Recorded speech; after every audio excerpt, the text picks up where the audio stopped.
in play. Yeah, the reason for a slight delay with us going live is because, of course, San Diego Comic-Con International have decided that they were going to put the Sunday schedules about 20 minutes before we go live. So I had 20 minutes to kind of rattle myself together, and I've got no drink at all, and I'm going to need one badly because this is going to be a big show, or big enough.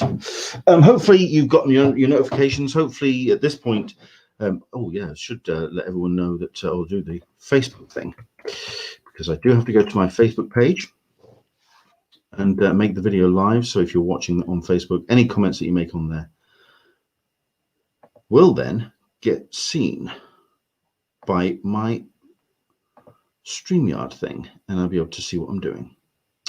Right, couple of things. Number one, Patreon supporters. Hello into the blue, Mister. Hello, people. Patreon supporters. We haven't lost anybody. We haven't gained anybody. I thought I might have gotten a few more additional names. What with the names that we've, the guests that we've been having recently, which have been pretty impressive, in my personal opinion. But no, we haven't. I mean, then again, we haven't lost anybody. So I'm particularly grateful to everybody who's stuck around and allowing us to do what we do. Also, don't forget as well, we are now on a whole bunch of social media, so please do follow us on Facebook, Instagram, Instagram not so much, YouTube of course, and there it is, Twitter as well. So we've got Into the Blue, Mr. saying hi, hello people. Andrew English is a nice little chat going on between everybody, and Sarita P is saying hi as well. Right. What else have we got? Andrew English is saying hi to everybody. Yes, it's all great. It's all good. Oh, my word. What a day. Hello there. Let me get myself sorted out with this. You could tell that I have been running around. I was going to change my shirt. I was going to sort of have a bit of a shave, get myself sorted, because this is obviously going to be one of the bigger shows, especially if you're a Comic-Con fan, because this is your big show when it comes to the panels for Comic-Con at home. It's going to be our breakdown. Now, what I am going to be doing is also, I'm going to take the invite link and I'm going to put it onto the screen, which I know, as always, is sometimes a little bit problematic. But you know what? I think this is one episode where we can say, we want your opinion. We want your thoughts on everything. So tell you what, I'm not going to put the comments up yet. I'm going to basically do my thoughts, my panel breakdown of Comic-Con at home. And then we'll open the chat up, and I'll put the link up, and you can join us on the chat in the screen. If you've got your a smartphone, you can hit browser, and it'll just bring you in, and we can talk about Comic-Con at home. First things first, I do want to reiterate something I put on a video yesterday, which is why I believe we need to support Comic-Con at home badly. Number one, Sarita P, it came, did Sunday's panel come out yet? 20 minutes ago. I have just quickly banged up the post on the Convention Collective, but it's not formatted. I haven't done my usual trickery with the listings, so it's a bit of a mess. I will, once I'm finished with here, I will be going back into that and just tidying things up, but we'll be using that post for all the listings and kind of discuss what people can see on the Sunday. It's a relatively strong Sunday. It's okay, it's all right, but here's the thing, here's the reason why you need to support Comic-Con at home. Two reasons. Number one, at the end of the day, we have been without conventions all summer, and the studios have been thinking for a while whether they should invest in coming to Comic-Con, where they should marshal all their forces, get all their production team together, get the talent involved to create a panel and fly them all into Comic-Con and make San Diego Comic-Con and other proactive cons like New York Comic-Con, Wizard World, things like that, a little bit more to make them relevant, to make them part of the promotion engine. For the last 10, 15, 20 years, they have been We have been the market audience, where they have seen the things that are going to work and not work by our reactions in the crowd. But in recent years, they have decided that if we, the target audience, the 160,000 plus, are going to go and see these things anyway, and it bears no relevance to the outside world and whether they're going to go and see it, it becomes a little bit of a question about whether they need to invest in promoting at San Diego Comic-Con. However, if we show that these panels are of interest and we are willing to look at all sorts of breadth of information stuff, this is the way to do it, by looking at the panels, going through the listings and watching as much of it as you possibly can.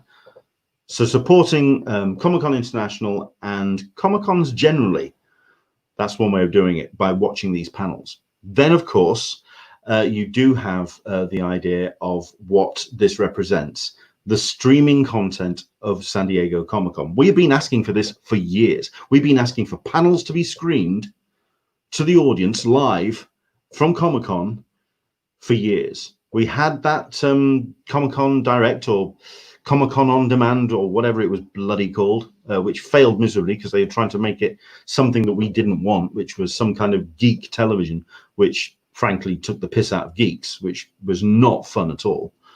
At the end of the day, it was a case of this is the content that we want. We want to see the panels. We want to enjoy and embrace Comic-Con, and not some pillock with a side shave taking the piss out of us.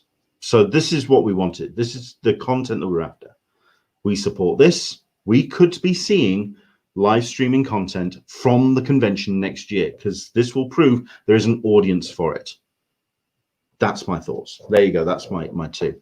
I haven't really said hello. This is Talkin Con, a cup of tea with Englishman in San Diego. Each and every week we talk Comic-Cons, con culture. This week and this particular show is very specific about Comic-Con in San Diego. Their virtual event, which is going to be taking part over the course of Thursday 23rd through till Sunday 26th, with preview night taking place on the Wednesday 22nd of July. 2 weeks and counting. They have been posting over the last few days all of their daily schedules for the 2 weeks to go. So you've got Friday for Friday, Saturday for Saturday, etc. Today, half an hour ago, we got the final listings for Sunday. Now, how I'm going to break this down is a way that would usually be done by the unofficial blog, and I'm going to diss them now, so deal with it. The unofficial blog have been a little bit thin on the ground when it comes to their live shows, their ramp up to what San Diego Comic-Con could be. I'm curious if it's just because there isn't an actual convention, the energy isn't there. And I can understand that. But I would have thought they would have had some kind of ramp up, getting some of the people that are putting panels together, getting some of the people who are doing Comic-Con exclusives, doing their panel breakdowns, unless they've moved it all to Patreon, which to me speaks volumes about the unofficial blog. At the end of the day, well, that's their choice. I'm going to try and break down what I feel about the panels, and I'm going to do it in a way which you would have kind of expected them to do it, and indeed how we would have expected it from a standard con. Let's do it as if we are having Comic-Con International and San Diego Comic-Con legit, for real, and that is by having a room breakdown. I have done something a little bit bold, and you're going to have to excuse me on this one. A couple of comments coming in. By all means, keep those comments, and I'll try and do what I can to feed through. Andrew Dickerson, but it isn't a live stream, which is what I mean by it's all pre-recorded with no Q&A. So it's not going to be representative of what normally happens. You're right. You are absolutely right. And yes, it would have been great if there was more live stream, but I can understand why Comic-Con have done it. Number one, they want to top and tail. They want to brand it. They want to make sure that you see the, in fact, I really should have that to hand. Has anybody seen this yet? I put it up on the on my website and on my social media. Let me just see if I can just dig this out. This is Something that I cobbled together from another video that has gone live. And you're going to have to tell me what you think of this. You're going to be seeing it a lot in 2 weeks' time. It is the ident for Comic Con at Home. I think it's rather slick, actually. I think it's rather pretty. Tell me what you think of this.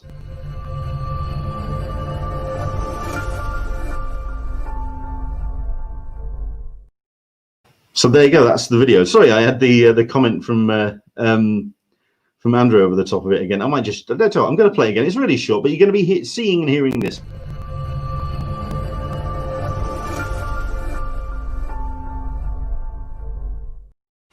All very shiny. Very nice. But there we go. Okay. Like I say, this is what I'm going to try and do. I've gone through the listing, the full panel listing of Comic-Con International, of San Diego, SDCC at Home. And I've broken it down by room. I haven't gone completely mental. I haven't gone to the full extent and gone to all sorts of rooms, but I have done the top 3, as you would expect. You would have Hall H, Ballroom 20, and Indigo. That's what I feel is the top 3. So what I've done is an actual room breakdown. Are you ready? Let's actually get started. Let's do the programming and things. Let's have a look at this. A couple of comments. Marci Bretts, they can put their video intro at the top of every live panel and they're bugging everything. This is true. They could have done this. They could have done that live. They could have done it like I did. Press a button and done it as a live panel. But I understand the idea of having it top and tail. Also, it's an idea of getting everything up on YouTube ready, and so there's no glitches, there's no camera dropouts, there's no guests falling due to network issues. It's nice and clean and presented. I get it. I do get it. So it is, I mean, 100% pre-recorded. We've got Carol Barrington Bynes, who's talking about the influence of Comic-Con International. Heroes and Lost were launched at SDCC. Following year, acknowledged that success was because of us. It speaks volumes about, this is why I'm curious about Marvel not showing up, because it speaks volumes about their what Kevin Feige feels about Comic-Con, that he puts lots of Comic-Con footage on the DVDs and the Blu-rays. They recognize how important we are as an audience. So, everyone's saying hello to each other. It's great to have a little bit of a chat on the box. By all means, say hi to each other. But let's go through this then. So like I say, I tried my best to break it down by room. Got the panels by hour and went, that's a Hall H panel. That's a Ballroom 20 panel. That's an Indigo Ballroom panel. That's what I've done. About 3/4 of the way through, I turned around and said, I don't understand what everyone's stressing about. This is a doddle. Eddie Ibrahim, go away. I've got this. This is easy enough. And then I had a couple of clashes and then it all started falling apart a little bit. But there we go. Karen Session, another reason for pre-recording I hear is to avoid Zoom bombing. Yeah, I totally get why they've done it. Okay. So let's go for a room breakdown.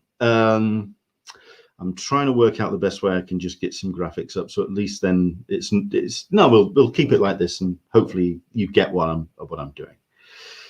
Okay, this is my room breakdown, and we'll start with the Thursday. Like I say, Hall H, Indigo Ballroom, Ballroom 20. And I've done it in the order of Hall H, Ballroom 20, Indigo Ballroom. So here we go. For Hall H, for Thursday, it is, I wouldn't say quiet, but there's 3 headlining, let's have a look. 2 headlining panels, which really have my attention. In fact, I think the best way to do this, sorry about this, everybody. I am going to actually bring up the panels, the panel rooms as put together on my website, the Convention Collective. So let's do the rooms individually. Let's bring up.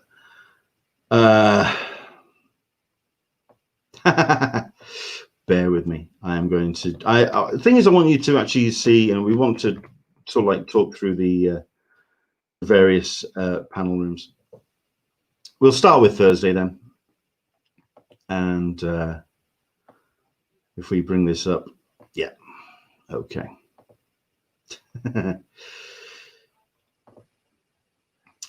Dear me. Thursday programming. There we go. At least then you can kind of see what's going on. So we've got the panels up. Okay. First headliner I have chosen is on Thursday, and it's in Hall H, and it's at 1 p.m. It is His Dark Materials. I know that you may wonder why I've put some of these in each room, but I think it's more a case of what else there is, and what kind of faces it, and what other rooms are of use to it. So the reason why I put this in Hall H, you have the likes of Daphne Keane, Ruth Wilson, Andrew Scott, Lin-Manuel Miranda. They're big names, and at the end of the day, it is a Thursday Hall H panel. It's the kind of thing that you would see in there. It's a little bit, it's Hollywood names, but nothing too massive. But certainly for that room, I think there's nothing that really kind of gets there. It's a slow start to the Hall H programming. But it's a Q&A session. How that works, I'm not entirely sure, considering at the end of the day, they can't do Q&As. So how does the Q&A work? Unless it's with some dedicated fans, or they've done it via Twitter beforehand, who knows? His Dark Materials virtual panel starts, that's 1 o'clock on Thursday, July 23rd through till 2. And then directly after it at 2 o'clock, I'm keeping this in Hall H, is Collider Directors on Directing, and purely because of the headliners that's involved. 2 o'clock through 3, Robert Rodriguez, the director of the likes of Alita Battle Angel and From Dusk Till Dawn. Colin Trevorrow, who did Jurassic World, Dominion, and the last one. And Joseph Kosinski, director of Tron Legacy and Top Gun Maverick, taking part in a wide-ranging and in-depth discussion about the craft of directing and projects past, present, and future, moderated by Collider's Stephen Weintraub. It's a Hollywood big splash. It's a Hall H panel for me. So that's why I've decided to choose for Hall H for that one.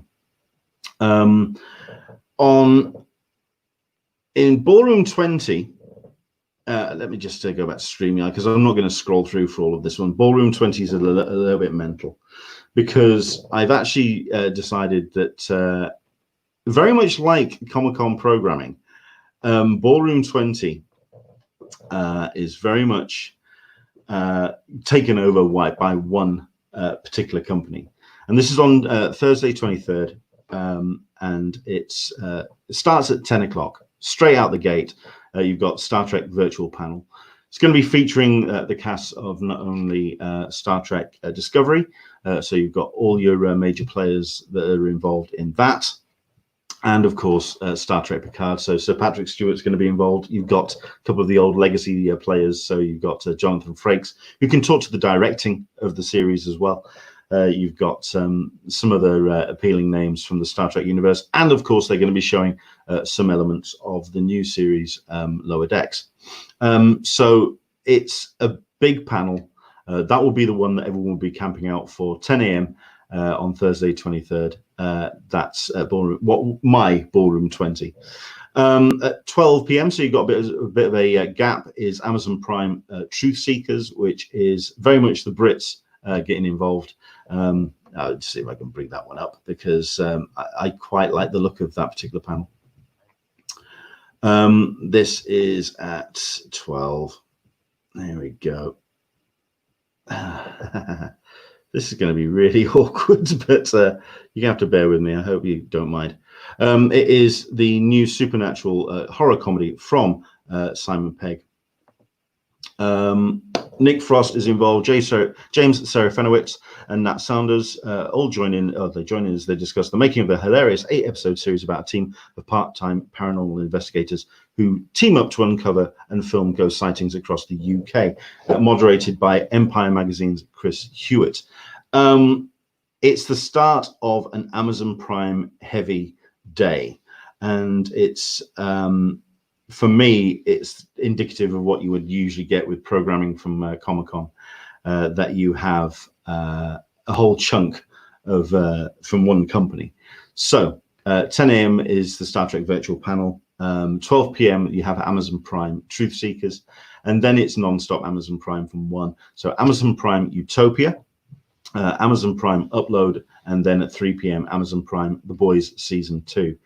I think that's the kind of thing you would get from Comic-Con. Amazon Prime just taking over a nice big chunk and just dropping all of their shows into one room. Ballroom 20, I decided would be what that would look like. I think it's a strong day, especially when it then moves into the likes of 4 p.m. Bugs Bunny 80th anniversary panel. Nice little bit of a breather for the animation fans out there. But considering Bugs Bunny is coming back as part of the Warner Brothers animation, you would then go straight into the grown-up shows. 5 p.m. Is Van Helsing season 4. So celebrating that show, which somehow still runs. I've never seen anyone talking about Van Helsing, but it still obviously still has an audience. 4 seasons, and that's what they're celebrating. And that's what I've put in Ballroom 20 for Thursday. And then for Indigo Ballroom on Thursday, a couple of panels, starting off with 12 a.m. Duncantown, which is a new show. Let's see if I can just bring that up again. So this is at 12 a.m. 12 p.m. Sorry, Duncanville. So I get it right. This is from Mike and Julie Scully, executive producer and star Amy Poehler. It's stars Ty Burrell, Ricky Lindholm, Joy Omansky, Yasser Lester, Betsy Sidaro, and guest stars Rashida Jones and Wiz Khalifa. I mean, if you had them on a stage, you would automatically just get you would get an audience. Marci Bretts is saying, please talk about the panels with limited time availability. I'm going to do my best to do the hidden gems, so don't worry, I am getting there. Karen Session, Amazon is sponsoring CCI at Home and is probably providing technical infrastructure through Amazon Web Services. All the panels are going up through YouTube, so I can't quite see how that works. Not quite sure. Into the Blue, Mr. Don't press the big red button. I'm trying not to, I really am. And David says, hi, we've got a new voice, a new face. Hello there, David, welcome all. Good afternoon from Ohio. David, it's a pleasure to have you joining us. So this is so Duncanville. I think this could be a big kind of draw, if anything, because of the cast. I mean, that is a hell of a panel to have. And like I say, you have that in a physical space, you would have people queuing down the street.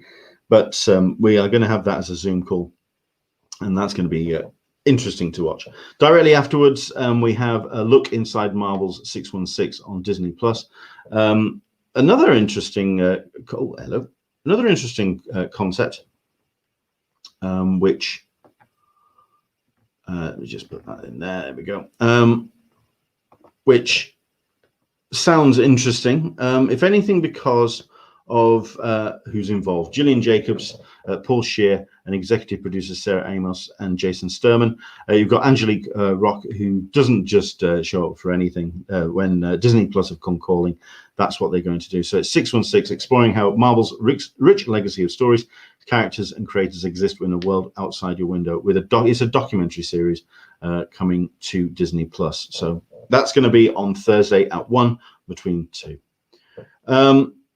After that, 3, a bit of a break. If this would be Indigo Ballroom, time to go and get yourself some nachos or a bit of fresh air from outside, especially in Indigo Ballroom where air conditioning is at a premium.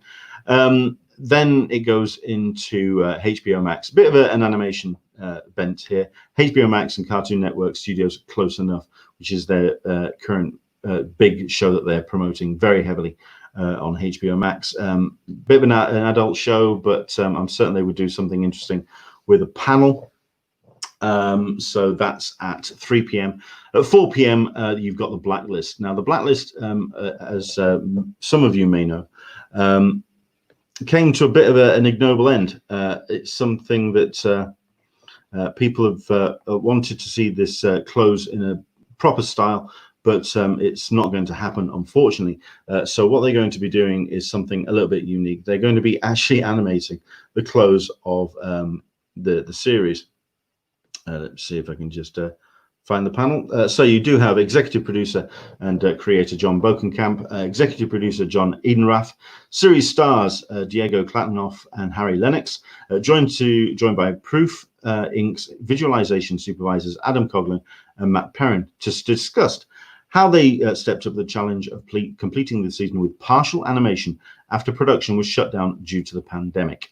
So, moderated by Filiana Neig, the senior editor of Entertainment Night. I think this could be interesting. The finale is going to be put up onto the NBC app and Peacock. As a Blacklist fan, I'd also be interested to see who else shows up. James Spader as a special guest, perhaps, just kind of dropping in for a bit of a Zoom chat and discussing his role on it. Who knows? But it is an interesting way for the show to be completed via animation. Who knows? That's rather cool. And then to wrap things up for myself, another hour break, and then at 6 p.m. This would be the virtual Indigo Ballroom Mystery Science Theatre 3000. You do have the guys behind the show, the original show, as it were, and talking about how Mystery Science Theatre 3000 is going to be moving forward.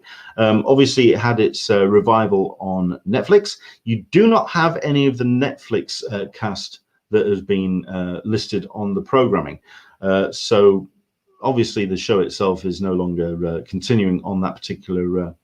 Dan Berry, the Blacklist animated season finale already aired here. It was interesting. We have to check that out. I missed that one. Okay. Yeah, I've been watching other things, so obviously I missed that one. But interesting to hear that they are still wanting to continue with Mystery Science Theatre 3000, and it is the original guys that are wanting to continue. In other words, they got the attention via Netflix and they got the flashy money from that company, but now it's time I think they feel to take it back to some kind of normality. So that's my take on Indigo Ballroom. It's a relatively slow start, but certainly for myself, Ballroom 20 would be the big draw with that Star Trek, the Amazon Prime shows, and also the Van Helsing season 4 as well. The Boys, of course, is going to be a big draw on that particular day as well. So that's a Thursday. Friday, let's have a look. Like I say, just to explain, if you have just joined us and you're wondering what's going on, I'm trying to do a panel breakdown, but I'm trying to do it as though the thing is happening for real and you have rooms to go and queue up for.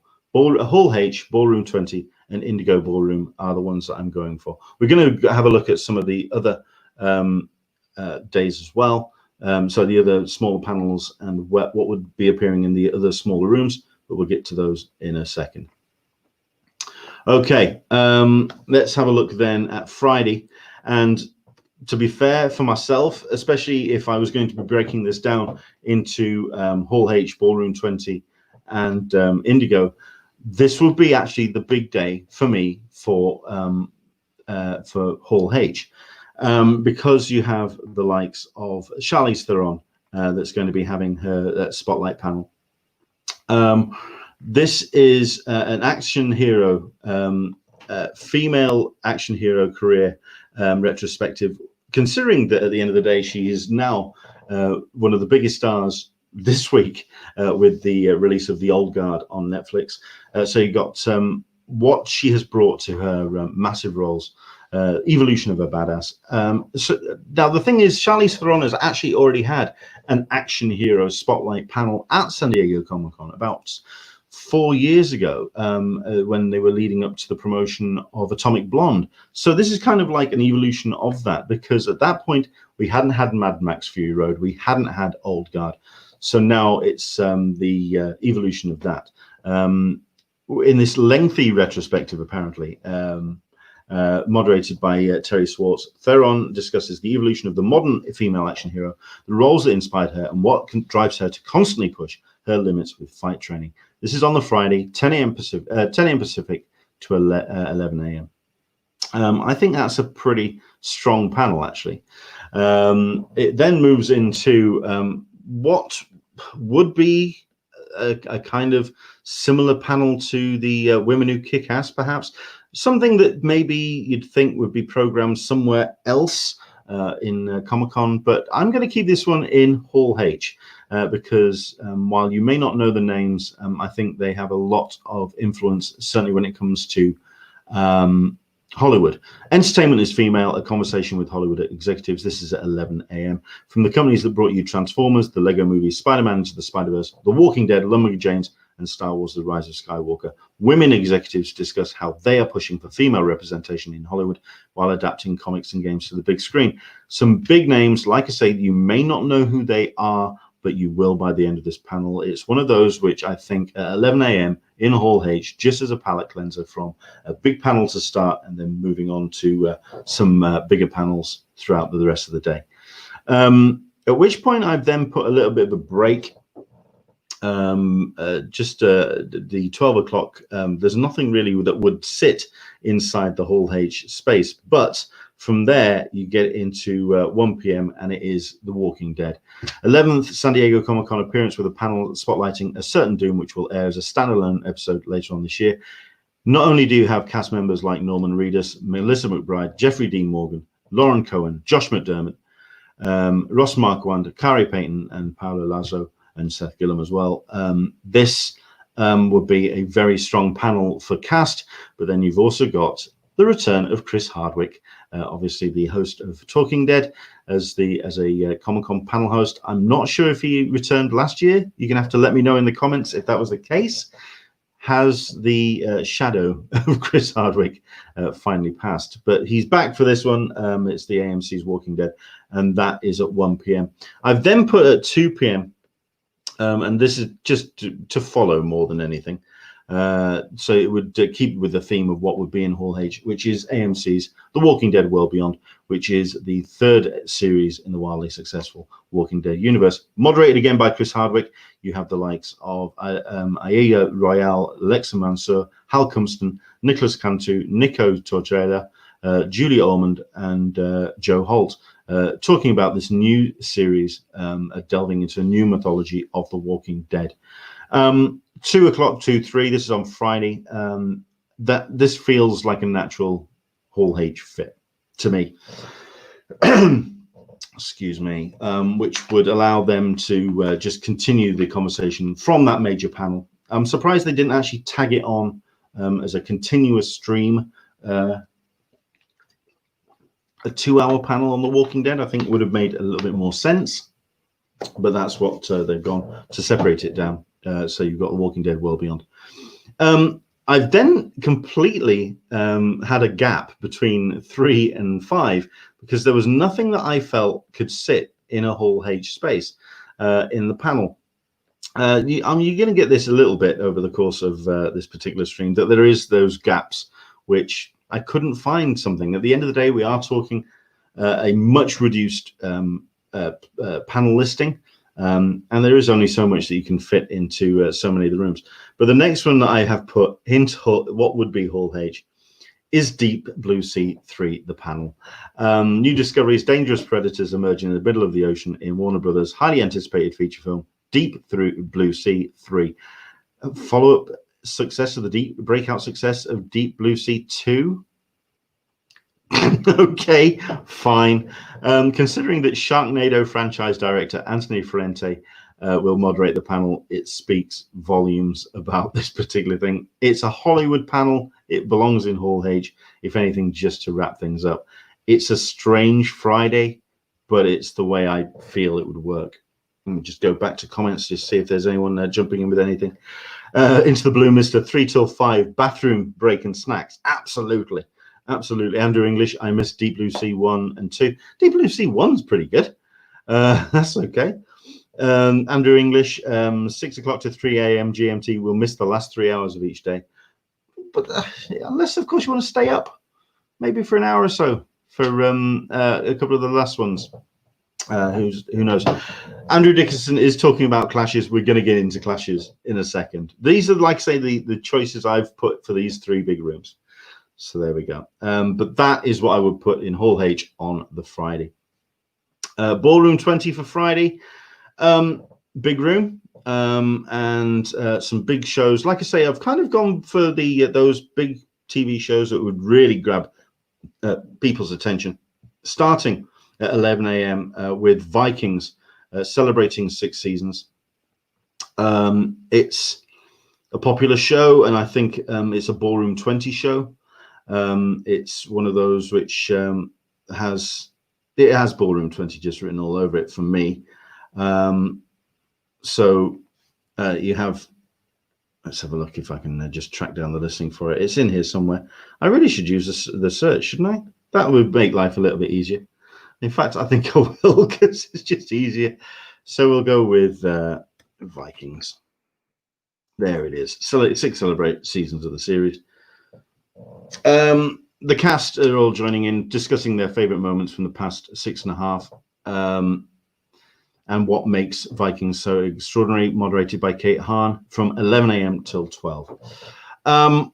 I think this is a Ballroom 20 panel starting off the day. It's a popular show, so I kind of get it. Followed at 12 with AMC's Fear the Walking Dead. Yes, it could have worked as a kind of continuation or prequel to the Walking Dead stuff in Hall H, but I feel it's more of a Ballroom 20 panel. So you will be running from one side of the building to the other. I think it's the 2 shows do separate down from the Hall H vibe to Ballroom 20. Although it speaks volumes that the cast is incredibly strong. Lenny James, Jenna Elfman, Alicia Dedmon Carey, Dom Domingo, Danae Garcia, Karen David, Ruben Blades, all joined by Scott M. Gimple and Andrew Chambliss and Ian Goldberg, who are the showrunners of this particular series. 6th season premiere later on this year, moderated by Chris Hardwick. So you've got the Season 6 of Fear the Walking Dead explores what has become of the unlikely family once united by a mission to help those in need. After being torn apart by Virginia and her pioneers, the group is now dispersed across her far-reaching settlements. Morgan's last message at the end of Season 5 implored the group to just live, and the season will see what it means to each of them. 12 o'clock till 1, it will be the kind of thing that you would watch and then rush very quickly over to Hall H to see if you can get in on the Friday. But that's the one I've gone for, Fear the Walking Dead. At 2 o'clock, you have what would be a Ballroom 20 stalwart, and also, to be fair, a kind of a panel which you would expect from all the Comic-Con listings. Entertainment Weekly's Brave Warriors, a selection of today's male heroes, including Joseph Morgan from Brave New World, Asif Mandivi from Evil, Jocko Sims from New Amsterdam, and Ian Van Kuzik from MacGyver, and Michael Mando from Better Call Saul. This is an Entertainment Weekly panel. It's something they do every year. So Entertainment Weekly have just turned around to Comic-Con and said, can we continue to do our panels? And that's, I think they've done exactly that. So that's 2 o'clock. Why then put into this particular room is Hellstrom. I think this seems like a Ballroom 20 show, if anything, because they're going to want to try and get as many eyes on this particular program as possible. Tom Austin, Sidney Lemon, Elizabeth Marvel. If anyone recognizes any of these names, please let me know. Talk about some family drama. Join Hellstrom showrunner Paul Zimbowski. I'm trying to decipher that. Zimbowski. It's a horror series that is being put together by Hulu, moderated by Laura Prudhomme. It's going to be a way of getting as many voices onto that, faces onto that panel as possible, and I will put that in Ballroom 20. But it then is followed by a headliner, which is Robert Kirkman at home. This would be a very similar panel to like your Joss Whedon kind of setup, being not only the creator behind The Walking Dead, but also his new books, Firepower, which has only just come out. I think this would be kind of like that spotlight panel where he stands with a microphone and just extols. So that I put into Ballroom 20, followed by Mr. Joss Whedon himself. It's just a Zoom with Joss Whedon. No real description about what this is, but it's just going to be him extolling his own particular thing. I'm curious to see if this one's going to be live. I doubt it very much. What Joss Whedon works best with is a crowd with a microphone in front of him. I'm curious to see how that would actually work. So yeah, I'm not entirely sure how it would work. It'd be better as a live presentation, but there you go. You get what you get, I suppose. Andrew English, looking at the clock, from 5 till 6 is when I have to get up for work. Understandable. Here in the UK, we will be slightly buggered, but at least then you can go back. It's YouTube. You can go and watch it later on in the day. And then to wrap things up with what I would put into Ballroom 20 is the TV Guide fan favorites. A magazine entirely devoted to TV, hosting its 11th annual Gathering of Stars.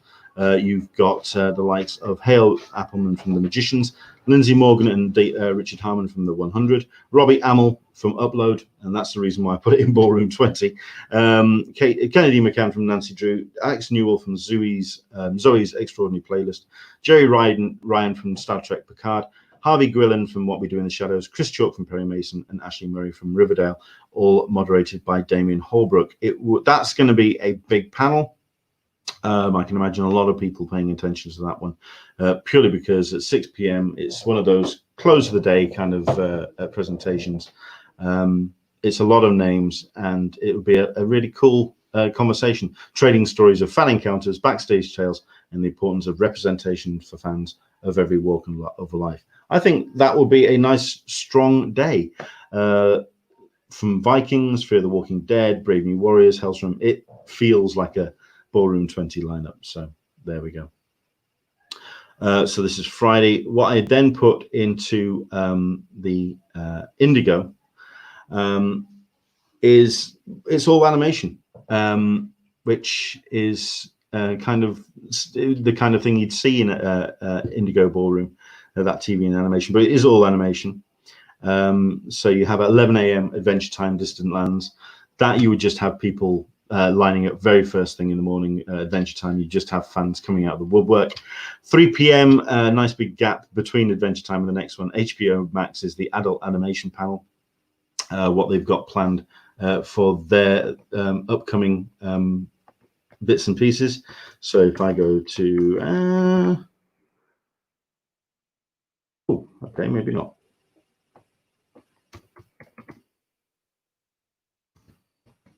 There we go. Right. Showrunners of Robot Chicken, Samurai Jack, Genndy Tartakovsky's Primal, Black Dynamite, Laser Wolf, and Final Space, including the likes of Seth Green, Matthew Senrick, Genndy Tartakovsky, Carl Jones, Henry Bunsu, and Olan Rogers. From 3 till 4, for fans of animation, that is just going to be a given. And not only that, but I mean, I would show up just for Genndy Tartakovsky, because the man's a legend. But yeah, it's the kind of thing I would put into Indigo, especially when you've got all that animation just back to back. A little bit adult perhaps, but hey, that's for 3 p.m. But then again, you're going into 4 p.m. Bob's Burgers and Archer at Home at 5. So that kind of gives you that that sense of how I kind of separate it all down. What you should be getting a sense of by now is it's a strong panel lineup for any convention. I think it does kind of hold up. I think there's some real names that are showing up to represent. Aisha Tyler, Chris Parnell, Judy Greer, Amber Nash, Lucky Gates, Casey Willis, who's the executive producer. That's a great little panel. I think that would be a fantastic way to get into your Friday. And yeah, I think if you would be up for getting in nice and early at 11 a.m. and you're an animation fan, you would be there for the majority of the day. So that tells me that it's a strong lineup for this year. Right, into the Saturday. I am going to say that the I mean, I don't know what people's thoughts are so far. I mean, do jump in, let me know. I mean, Carol Huntington Burns, that's my Friday. Absolutely. You're quite right. Marci Bretts, who has submitted a panel for Comic-Con, baffled and dismayed at the lack of infrastructure for live interactions and chats, even amongst the attendees. It depends. I'm guessing the Q&As are still going to be up and running. The videos are going to run, the Q&A is going to run, so people can kind of chat. But isn't that going to be a little bit like talking in the panel? The audience isn't, the panelists aren't going to see it. I get what you're saying. I mean, then again, this is kind of representing to what I said at the very top of the show. We show willing to this, we could be seeing live panel presentations from Comic-Con going forward. And that's when we have that interaction. We'll see how it goes. I do, Marci, I totally get what you're saying, though. At the end of the day, it's just putting a video out there. It's not a Twitch stream. It's not anything interactive. It is more of a presentation. I get it. Right. I personally think, like I say, the Saturday is particularly strong. Not for Hall H. Hall H was a bit of a slowish panel. I mean, it had that great Charlize Theron panel to start things off, but then it just kind of quietens off a little bit. Well, as it happens, the Saturday, like Comic-Con traditionally, it is one that gets itself its fair share of big names. And let's see what you think of this. Like I say, these are what I would put into Hall H. So it starts for me at 12 o'clock. It is a bit of a slow start. I mean, there's nothing to kind of like feed in before that. But the big panel of the day for me is Constantine, because it's a 15th anniversary reunion. It's one of two appearances by Keanu Reeves on Comic-Con at Home today. So you have Keanu Reeves, director Francis Lawrence, and producer Akiva Goldsman reuniting to reflect on the making of the 2005 DC Comics adaptation, moderated by Collider's editor-in-chief Stephen Weintraub. It's a shame that they don't have any more people involved from the cast. It would have been great to have Rachel Weisz taking part. It would have been great possibly to get Shia LaBeouf involved. Basically, if you look back at Constantine, the cast is very impressive indeed. And it's a film which, if you'd have taken Constantine off the title, it'd have been a very strong film. It's not John Constantine, but that's just a niggle of us Constantine fans. So there we go. It's a 15th anniversary panel. That's at 12 o'clock on Saturday. Directly after that, it's always good to have Guillermo del Toro going to be showing up with Scott Cooper on Antlers and Filmmaking. If I can just open this up in the second tab, and I'll just see if I can find. There is no other details about that particular panel. At the end of the day, it's Guillermo del Toro, and he's worth the price of admission alone, and he does very, very well when it's sharing with other filmmakers as well. There's a great bounce and a real kind of contrast of styles. He's done it before, and I'm certain that this will be a really cool presentation on the idea of filmmaking by these two filmmakers. So that's at 1 p.m. So if you could imagine, this is Hall H. You would then move into, on Saturday at 2 p.m. Yes, it's Women Rocking Hollywood 2020, supporting female-helmed film and TV. I turned around and said on Twitter, where is the Women Who Kick Ass panel? this is possibly as good as it's going to get, and I would suspect this is the kind of thing that Eddie Ibrahim would program on a Saturday afternoon, right in the middle of the day.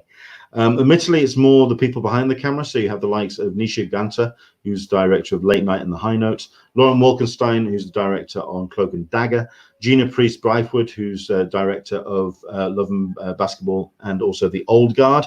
So she's very much a person on the rise. Zetna Fuentes, director of Jessica Jones, and Alison Emilio, director of Reframe. Yeah, this is the equivalent of the Women Who Kick Ass panel, and for better or worse, I happen to like the idea of putting this on a premiere stage. So I've decided to do what Eddie Ibrahim would do and put that front and center.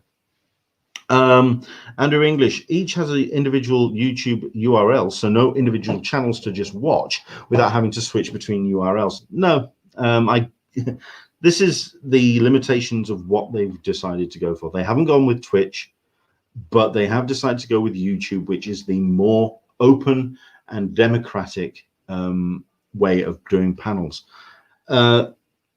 Twitch, it's about, there's that element of making money. Comic-Con, if you go back to its roots, it's a whole bunch of nerds out of a garage eating Pizza Hut and planning a Comic-Con. It has become this huge, massive monster, but so long as you come from it from that West Coast vibe, I think that's where it becomes more apparent. So you have the idea of that kind of sort of let's get a barn and put on a show. It's that, if you get that kind of vibe, I totally get it. But at the end of the day, the names have totally showed up. Like I said, it's one of two panels that have seeing Keanu show up, because you do have, of course, Bill and Ted. Now let's see if it just okay. Oh, okay. Why isn't that showing up?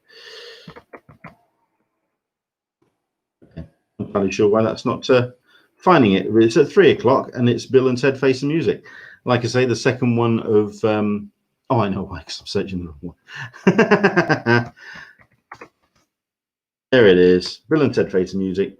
Again, a strong cast list. Keanu Reeves, Alex Winter, William Sadler, director Dean Barasot, and the writers as well, Ed Solomon and Chris Matheson, both of which have been doing a great job on social media promoting this film. It's going to be a lively panel, moderated by Kevin Smith. I mean, come on. If anything, if you would pick headlining panels of the entire weekend, it's probably going to be this one. It's going to be quite the... you're going to get a lot of chat and a lot of discussion on any Q&A. Yeah, Keanu Reeves and Alex Winter bringing Bill and Ted to Comic-Con. That is very much a Saturday panel at Comic-Con. A little bit of a break between 4 and 5. And then I put this in there, and I hope you don't mind. My equivalent of what would be a Hall H show, considering that at 5 p.m. there isn't a great deal to go up against this particular panel.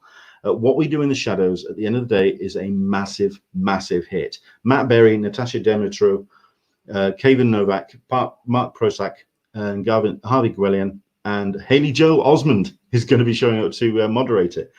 Between 5 and 6, it is a massive hit, and I would say that that will be a nice way to wrap up Saturday in Comic-Con. It's not Marvel, it's not Fox, and indeed a lot of the big names are missing. Sony, Paramount, Universal, they are not putting on their big show, big presentation, and this is where we need to persuade them to come.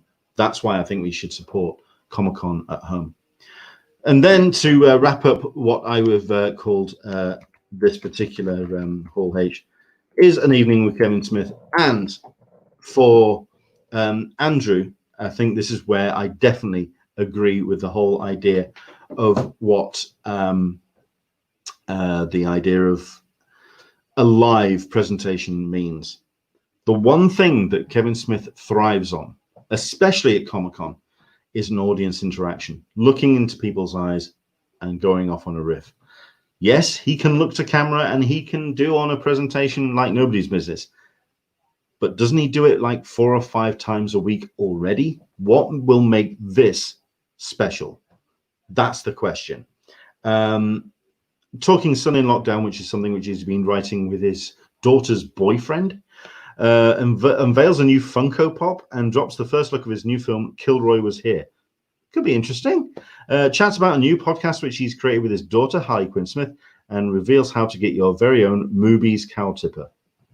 It's a Comic-Con panel. It's Kevin Smith, and it's the end of the day. How long is going to go on for is going to be interesting, because it says there 6 while 7. Has a Kevin Smith panel ever gone on just for an hour in Hall H? I don't know. I don't think so. Karma Savage, Funimation had their rooms, swag and chat with live commentary all on one site. It was glorious. Yeah, I've seen other various virtual cons where it has been a virtual convention, where it's been it was done on StreamYard, so it was bringing guests in while they were playing little video clips and using the kind of with StreamYard you have kind of like guests in the background, so you can just drop them in and go as the day progresses. Doing individual panels, I understand the issue, but I also think it allows studios and presentations to be uploaded individually, and they can also monitor which panels are getting the most attention. Andrew Dickinson letting us know Kevin Smith was 90 minutes last year, so there we go. Right, so that's what I would put into Hall H. Indigo Ballroom. Ballroom 20 for the Saturday. It starts pretty much from the word go, which is The Simpsons.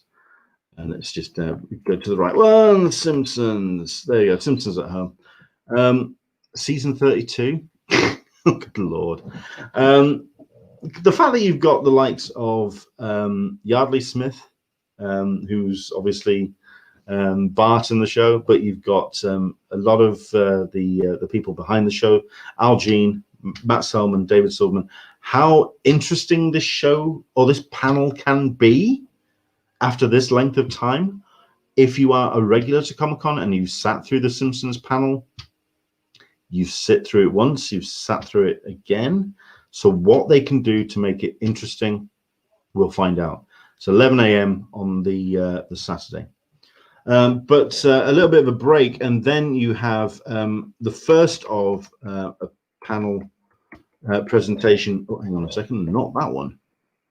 That comes a little bit later down the line. We're going to talk about that in a bit.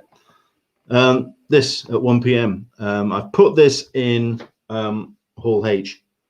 Oh, sorry, in Ballroom 20, because it's a big enough panel, and also it depends who shows up to present it, considering it's being put together by Leonardo DiCaprio's Appian Way, and I can imagine they'll do their best to get him involved with a small speech to camera.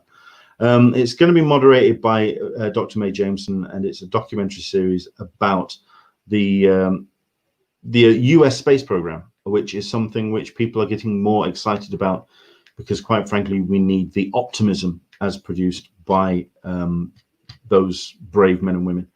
Mae Jemison is, of course, a former US astronaut, but let's see who else. Oh, right, okay, we do have the panelists. I mean, look at that little lot. That's a name and a half, a bunch of names and a half. Colin Donahue as Captain Gordon Cooper. If anyone can recognize any of the others, by the way, they don't kind of jump out to me. Mika Stock, that name sounds familiar. I am also quite liking in the listings that they're putting the social media stuff in there. This was put up by Marci, as she noted it as well. Yeah, it's a good point that it's there, that people can then interact with it and find out more once the panel's gone. But yeah, going up on Disney stuff, Disney Plus, the right stuff. Moving over to the other streaming network is let's type this right, For All Mankind. For All Mankind at 2 p.m.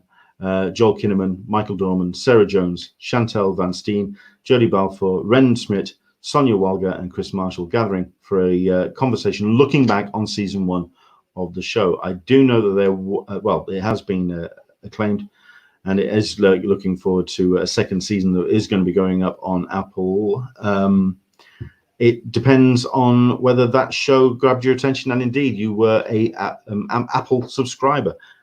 I don't know many people that were, but this was one of the shows that actually got people's attention and got them signed up for it. So it's one of those shows which would benefit from lots of eyeballs, and that's why I put it in Ballroom 20. Speaking of a show that deserves some eyeballs on it is Brave New World at 3 o'clock, based on Aldous Huxley's groundbreaking novel. I'd say between this and Foundation as well, this, Foundation, and Dune are the three sci-fi mega hits that are due in the next year, a couple of years or so. This one actually is the first one that comes out the gate, coming to Peacock on July 15th. So it will be out, first episode, by the time this particular panel goes live. But you have the likes of Alden Ehrenreich, Jessica Brown Finlay, Harry Lloyd, Hannah John Kamen, Nina Soyanza, Carl Banbury, and Joseph Morgan. It's a strong cast, and it's a hell of a story. I'm curious to see how it's going to play out. It's a good show, or it's a good book. It's a historic show, but curious to see how that's going to go.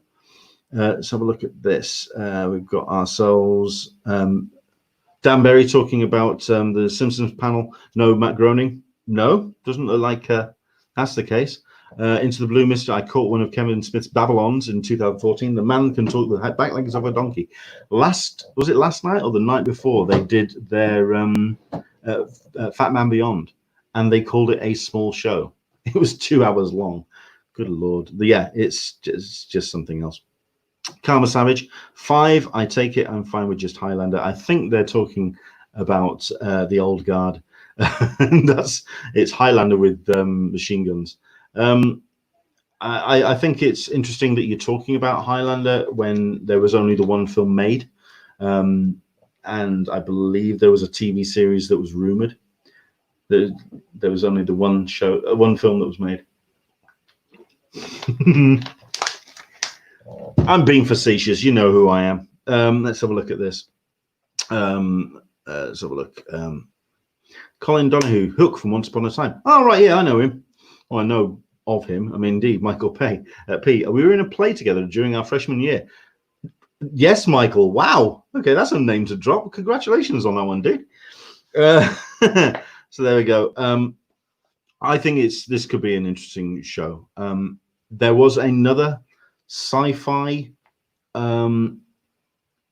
blockbuster, one of the seminal tomes, which got made, and it speaks volumes that I can't remember its name or indeed who was in it, and it just disappeared. I'm hoping that this survives better than that. I've got a real concern about those big three. At the end of the day, as legacy sci-fi books, they are undisputed. But what kind of audience can that actually garner? Dune, I'm really afraid that's going to go Blade Runner 2049 on us. Foundation, I'm afraid that is looking like an astonishing looking show. I'm afraid it's going to get dismissed. We'll see what promotion's like. We'll see how the actual show holds up. But there we go. That's Brave New World at 3. A show, however, which I think has a lot more appeal to it, however, is this one. If anything, because Greg Rucka is on fire at the moment, obviously, with the old guard. At 4 p.m., you have the stars and executive producers of Stumptown. It's going to be returning to ABC for a highly anticipated season 2. Colby Smulders, Jake Johnson, and Michael Ealy will be joined by Jason Reitman, David Bernard, Ruben Fletcher, and Greg Rucka to talk about not only what the after effects of the last season, but also what's going to be coming up afterwards. That's on Saturday, 4 while 5. Like I say, I put it into my Ballroom 20. Directly following that, I mean, I think you may see a little bit of a theme here. It is Winona Earp. This one is a show which is obviously incredibly popular, but it's one of those which has a very niche audience. So we'll see how that goes. It's 5 p.m. You've got the season 4 premiere taking place on Sunday, July 26th. So the day before the premiere comes of the new season, this panel will be going out with all of the cast: Melanie Scrofano, Tim Rossen, Dominique Provost-Chockley, Catherine Barrell, and Varun Saranga, joining showrunner Emily Randers, talking about this very popular show. And then to finish on, I've put this particular effort, which is AMC's Nosferatu, or Nos4R2. Zachary Quinto, Joe Hill, Jamie O'Brien going to be joining us, doing this particular panel. To be fair, it's only the 4 names, including the moderator, Clark Collis. How much they can actually talk about is going to be interesting, considering that the second season kicks off, well, it kicked off last month. It's how much they can actually talk about the new season, a season in progress. I seem to remember a Sons of Anarchy panel where everyone was just asking, so what's going to be happening later on this season? And the cast and crew up on the stage just went, watch the show. We're not going to tell you. We're not going to spoil it for you.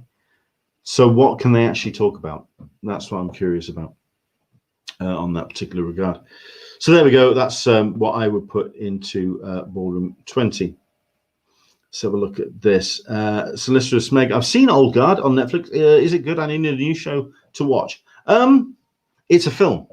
It's a film produced by Sundance and Charlize Theron. I'd say it has some pacing issues. It has 1 or 2 character development issues. But if you think of a really well put together roller coaster ride, which has that really slow build up, getting up to the top of the start of the ride, and then it just kicks off. It is a roller coaster ride and a half. I would check it out. I think it's a lot of fun. There's some really cool moments in it. Charlize Theron is badass. The cast is fantastic in it. Like I say, it's just more about what I feel for streaming films. They kind of pad it out because they don't necessarily have enough money to absolutely fill every single frame.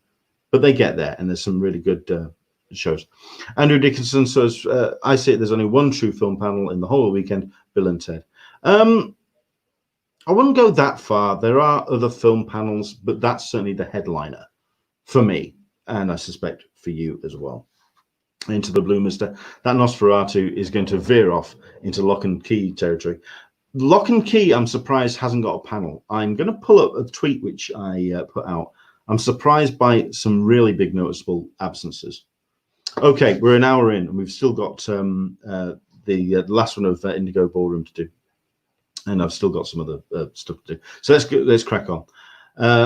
Saturday, I started with Warner Brothers Secret Origins of Saturday Morning Cartoons because I mean it's all animation for me when it comes to Indigo. So I think this one could be interesting. Leonard Moulton is going to be moderating it, and safe to say the man knows his stuff. So if he's passionate about something, it's going to be something worth being passionate about. I don't know. I wouldn't know many of the things that they talk about because they didn't make the translation across the pond. So, for example, Johnny Quest, Lippy the Lion, Space Ghost, I don't remember seeing over here in the UK. But you've got the likes of Popeye and Looney Tunes and Merry Medley. So I can understand this is going to be a really cool retrospective panel. I think that would be nice. But then, of course, you've got the new breed, which is Phineas and Ferb, the movie, which is coming to Disney Plus. Stars Ashley Tisdale, Vincent Martella, Mullet Palanki, and D. Bradley Baker, all coming together with the creators and executive producers to talk about this particular original film, which is going to be coming to Disney Plus. It's not that far away. It's going. I think it airs, or it goes up on the service in about a month's time. So this would be a nice little warm up for that particular panel, that particular film. 1 p.m. American Dad, 2 p.m. Family Guy. So there's your 2 big shows for McFarlane. It's what you got from usual. I mean, you've got your names. McFarlane isn't actually taking part in this panel by all accounts. Show supervising director Brent Woods is going to be moderating it with the cast, including the likes of Rachel McFarlane, Wendy Sharl, and Scott Grimes. But no McFarlane. Likewise, if I go to Family Guy, as far as I'm aware, oh no, Seth MacFarlane's going to be there. Alex Borstein, Mila Kunis, Seth Green, and then you've got the producers as well, all talking about their upcoming 19th season. Fair enough. I think those two back-to-back will be a nice little watch if you are a McFarlane kind of fan and that style of animation that I totally get. But then there's a panel which has got absolutely nothing to it. Sailor Moon. That's all it says. At 3 p.m, Sailor Moon. And people have spotted it. It doesn't have any description. It doesn't have any idea of who's going to be involved in this particular panel. But people have just gone, Sailor Moon, I'll be there. 3 p.m. on the Saturday. That is going to be a well-watched panel. I would like this one to get a little bit more attention, which featuring Journey Smollett, who I am a massive fan of, Jonathan Majors, Michael Kenneth Williams, and others, including Courtney B. Vance, talking about Lovecraft Country, which is a new drama series following the thrilling journeys of Atticus Freeman and his friend Letitia and his uncle George across 1950s Jim Crow America as they overcome the racist, terrorist, and terrifying monsters ripped from a H.P. Lovecraft novel. They said Lovecraft. They've got my attention. I think that's going to be an interesting show. I think that will be an interesting panel. That's 4 p.m. on the Saturday. And then to wrap things up in what I've put as Indigo Ballroom, Farscape. To be continued. Farscape is now on Amazon Prime, and there has been talk of its return. You have a number of the cast members, including Gigi Egley, who admittedly, when it comes to Comic-Cons, will show up at the opening of an envelope. And you also have Rebecca Riggs, you've got David Franklin, Lani Tupu, and Paul Goddard, joining Ricky Manning, who's the writer, and moderated by Kirk Thatcher. Curious to see what this is actually going to look like and how much retrospective it can be, and also what kind of tease it can bring. I mean, they're saying there has been talk of its return. Could this be a moment where you're actually going to see some kind of announcement of a return of Farscape? Who knows? It's going to be very, very odd. Let's have a look at this. Comments that have been coming in. Space Ghost, it was on Cartoon Network, if I remember, here in the UK. Let's have a look at this from Marci Bretts. From a marketing perspective, I'd have to think hard about the reasons behind bigger studios not producing even pre-recorded panels. At the end of the day, I personally think it's more a case of they can do their own promotion and control the conversation. It's the big problem with San Diego Comic-Con generally, which is that if you drop something, you can be the big noise for half an hour, and then something else will drop. And it's a lot of stuff in the space of 4 or 5 days. Disney know, Marvel know, Star Wars know, that if you can control the narrative, if you can post a trailer every other week, if you can get people talking for 3-4 days about something, and then drop something else from another franchise, they control the narrative. San Diego Comic-Con gets the most eyes, but at the end of the day, stuff can get lost in the mix, and I understand it. Farscape was good, but wasn't John Crichton shattered at the end of Peacekeeper Wars? I wouldn't know. I've never seen it. You just ruined it for me. Stop it. Karen Session, I love Farscape. I don't see how they bring it back. Let's find out. Let's see what they say. Solicitor of Smeg, if you say the Sailor Moon panel name 3 times in a mirror with the lights off, a tiara will smack you in the back of the head. Yes, I totally get that one. Danbury, the Lower Treks trailer has just dropped. I might see if I can dig that up on online before we finish. Solicitor of Smeg, anyone know if Wizards from the Tales of Arcadia trilogy will have a panel? I love the first 2 shows. Not that I've seen so far. So we'll keep going. We'll keep going. So there you go. That's what I've put together as the what you would call the big 3 rooms. There are so many more panels. Do check them out, and we can go into some what I call hidden gems. But before we do that, I do want to very quickly run through. In fact, I'm going to work out I can do this without being boring, because there's a lot of it. The one thing that a lot of people talk about is the lack of comics at Comic-Con, that there's no representation of what Comic-Con used to be. For me, Hollywood has always been part of Comic-Con. One of the first guests in the first few years was there were directors and actors that were there as part of the featured guests, including the director of Psycho, whose name now completely escapes me because I'm shattered and talking, just babbling now. But there is, Hollywood's always been a part of it.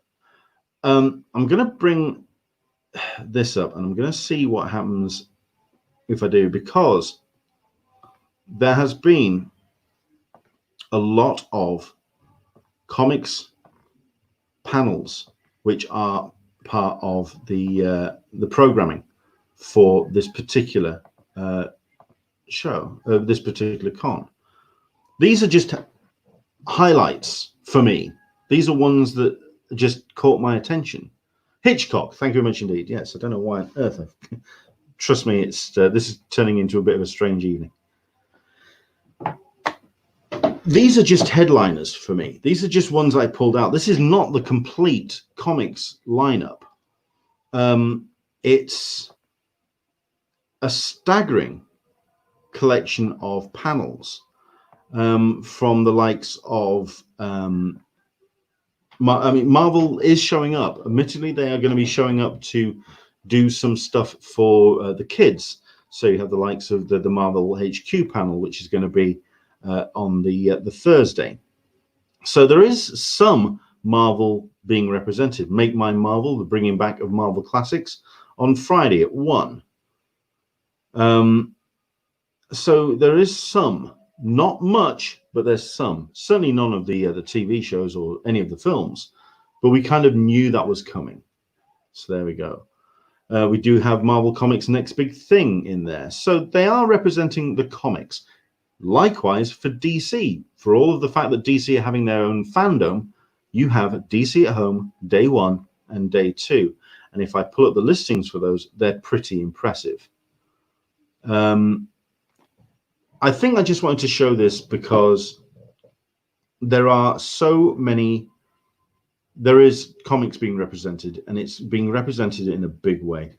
A couple of interesting panels as well. You do have the cross-pollination between Thought Bubble Festival here in the UK and San Diego Comic-Con, with the organizer of Thought Bubble and also acclaimed comics artist Tula Lote. So she's going to be there. Art of the Adapting Comics for the Screen, David S. Goyer. Why David S. Goyer in particular? But okay, fair enough. We've got him doing something. Let's have some of that. This one's going to be interesting at Friday 24th, 12 p.m. Behind the Scenes with Undiscovered Country. The reason why that's going to be interesting, not only is it a hugely successful Image Comics comic, the rights to the TV, rights to the film or TV series were sold before the first issue got printed. This was designed to have legs. In other words, get in on the ground floor on this one. If you've not read Undiscovered Country, the next couple of years, you're going to hear about it. This, I suspect, is going to be a big franchise comic. Then again, I said that about Wicked and Divine, and we've yet to see any kind of forward motion on the live action of that, but who knows? Yes, Dan Berry points out, do quite like the title of Terry Moore is Still Making Comics, and there's a couple of Todd McFarlane panels in there for good measure. But I will also draw your attention to particular panels at 1 p.m. On Saturday. Tribute to Dennis O'Neil, Beyond Batman. It's going to be an emotional panel. This will be the kind of panel you could not stop me going to. I'm excited to hear about that particular panel and see what gets discussed. But yeah, But then again, you also have directly behind it Jim Lee's Artist Edition Spotlight. You have the Dark Horse All Stars. All of the Saturday stuff's really tidy. But it speaks volumes that from 11 a.m., James Bond 007 in comics, it is a pretty impressive collection of comics panels. Represent. So there we go. You can't say fairer than that. Okay. I'm now going to open this up. I'm going to basically put on screen the StreamYard link. If you have your phone, your laptop, your tablet, whatever, and it has a camera on it, or even if not, if it's just got a microphone, if you just want to join in by voice, if you want to take part in this bit where you talk about the panel lineup, we're an hour 20 in. I'd like to stay on, I'd say, for another 20-25 minutes or so. Let's talk about some hidden gems. Let's talk about what you feel and what you think about Comic-Con at home. Is it something that is exciting you? Is it something that's got your attention? Will you be taking part, as in watching the content? Will you be treating it like the physical con? Or is it something where you just go, it's some video content I'll watch when I like? I don't know. Solicitous Megan, I'm not falling for that again. Yes, we had some technical issues with you last time. I don't know if your internet's any better. If you want to try, by all means. While everyone's on that, I mean, I'll dive in with some of mine, because I did have some personal hidden gems. For example, on the Wednesday, I will say that the Watchmen and the Cruelty of Masks, because I don't think we've talked yet about Wednesday. At the physical con, we do have all the educational panels, which would usually be held at either one of the theaters or indeed at the museum in San Diego. The education panels are more for educators, for teachers, but there's a couple of panels in there which I think, like a preview night, would get us into the mood for things. I think it'd be worthwhile checking it out. Geekhead, Watchmen and the Cruelty of Masks. It's going to be at 4 p.m. on Wednesday the 22nd. 4 p.m. that means it's 2 o'clock here in the UK. I'm going to be in bed, but I'll watch it in the morning. The library, you're absolutely right. Thank you very much indeed, Andrew. Thursday, Alien Superstar with Henry Winkler and Lynn Oliver. It's the Fonz. Come on. He's written this children's story, and I've had a look at a couple of the pages of the book, and it's really, really cool. Into the Blue Mister, at least we got to see what Solicitous Meg looked like for a quarter of a second last time. So there we go. Marci Bretts, I think we will absolutely plug this. Have to plug my panel on Sunday at 4 p.m. at the end of the list. Villains, we're misunderstood. They said the best to last.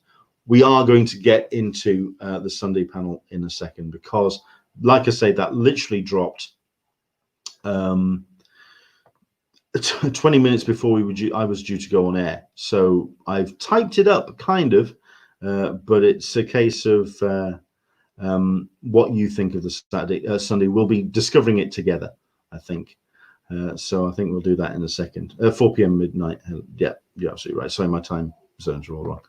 Sunday will. Oh, bit of a echo there, Karen.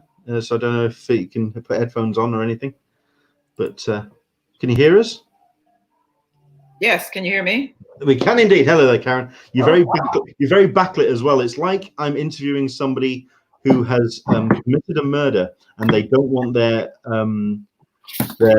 what they look like to be revealed. So if you want me to pixelate your face, I can do that.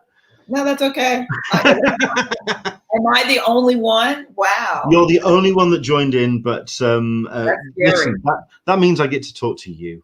I have no problem about that. I have no problem with that. Scary. I think that's scary. How the devil? Well, number one, how the devil are you? I'm fine. I'm fine. Hopefully, you and yours have been well throughout the pandemic. I mean, I don't know if it's affected you at all. Is everyone okay? Everybody's fine. Good stuff. Yeah, glad to hear it. Glad to hear it. So you've had a look through the listings as best as as I have, I suspect, having looked through and just seeing the things that have jumped up for yourself and caught your eye. I mean, what are the things that have spotted your eye in the listings? Actually your showing has brought up more than the view that I took like yesterday. I just started looking yesterday, so okay. So I'm not really. There was one, and I totally forgot which one it was. I think I wrote it down. The one where Mae Jemison is going to be moderated. That one I'm interested in. Yes. She's doing a few, actually, isn't she? Because I know NASA, they're doing well, not only that, but the one that we talked about, she's doing, but I think she's doing a dedicated NASA panel, and I think that's on the Thursday. Yeah, she's representing. Yeah, so I love that stuff. So, and if that was in, it might not have been last year, whatever. One year there was a panel on Mars, and there were NASA astronauts, and there were also people from the show Mars that they did on National Geographic, and I went to that panel, and that was great. I loved it. So, is she a good moderator? I don't think she moderated that panel, but she's good. I love her. And Michael going to college with her. That's wow, good for you. Nice little connection. Let's have a look at this. Michael Abel, I think this is my brother, my B, and I still took our vacation case during Comic-Con. We'll be watching numerous panels over those few days. My parents plan to watch the Blacklist and Stumptown panels. My brother will be coming over to my place to watch panels. So we're making it very much a Comic-Con event. You can't say from that. I mean, are you taking time out to watch panels? I don't think so. I work from home, which is my convenient. And one of my bosses, who's never gone to Comic-Con, but he has asked me every time I go to bring something back for him. He's been not this time. So he's been sending me information. So I'm sure it's not going to be a problem for me to take some time and watch panels while I'm working. So I can do that. Fair enough. Yeah, that's what I'll do. And I'm going to go back in and see what I really, really want to see. Sure. But, yeah. So, I mean, very, very quickly we've got a comment from Leanne D. I'm not looking fresh this morning plus I haven't really looked at the schedule in the back right now. 105 degree, trying my patience. I totally understand that. Yeah. So by all means, watch along, comment along, Leanne, of course. I'm just going to continue with a couple of my hidden gems, which include on the Thursday, comics during clampdown, creativity at the time of COVID. Which is something which I've been talking about a lot on this particular podcast. The ability, that we're going to see a lot of COVID babies. We're going to be seeing a lot of creatives that have been locked indoors. They've been telecommunicating. They've been finding themselves a loose end and wanting to put their own creative efforts out there instead of being beholden to other people. So I can imagine that's going to be an interesting panel. At 1 p.m. on the Thursday, Insider Art, a compendium of comics, craft and cats. Another thing that we featured here on the podcast, Shelley Bond, plus a whole raft of people from that particular lineup. That's going to be rather cool. And then at 3 p.m., the science of Back to the Future. I mean, I love this kind of thing. This is what Comic-Con is for me.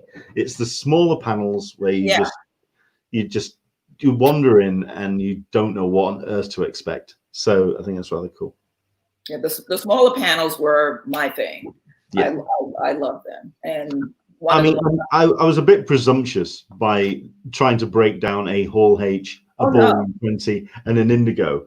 But it does kind of like neglect all the other smaller panel rooms. And that's what I think. I mean, when they said they were going to be doing a virtual con, I didn't know what to expect in terms of how much. But it's when, say, on the Friday and the Saturday when the panel listings came out, and I just started at the top and started scrolling down to copy paste, and it just carried on going. And you just think, wow, that's a lot of content. I've been very impressed. Michael's on. Yeah, Michael's on. I'm certain he's got something to say. If anything, I'm certain he's going to be disappointed at a certain television show not representing That's right. Oh, yeah. Well, we'll wait till he plugs himself in. So, Michael, what's missing? I don't think you can hear us. You there, sir? I think he's just getting himself sorting himself out. Paul Shipper has tweeted me and let me know that the latest news for film poster panel has now dropped. So that's going to be on the Sunday. Masters of the Illustrated Film poster. Into the Blue, mister. Give me a small panel room over Hall H any day of the week. Yep. Yeah, absolutely. Yep. One panel that there's a couple of panels that are missing. I'm trying to find the tweet that I put out because I did put a whole list of panels, which I went, hang on, we've got some really obvious missing panels here. What the hell's going on? Or missing content. I see a comment from Leanne. Michael and I are going to be missing our Expanse panel. Yeah, absolutely. Can you guys hear me or not? We can, just about. Okay, I'm just trying to get this. I had it on, unfortunately, two different things, and so I had a huge amount of feedback. So I was trying to work through the feedback. Fair enough. So yeah, I mean, I put a tweet out saying that there's some very conspicuous absences.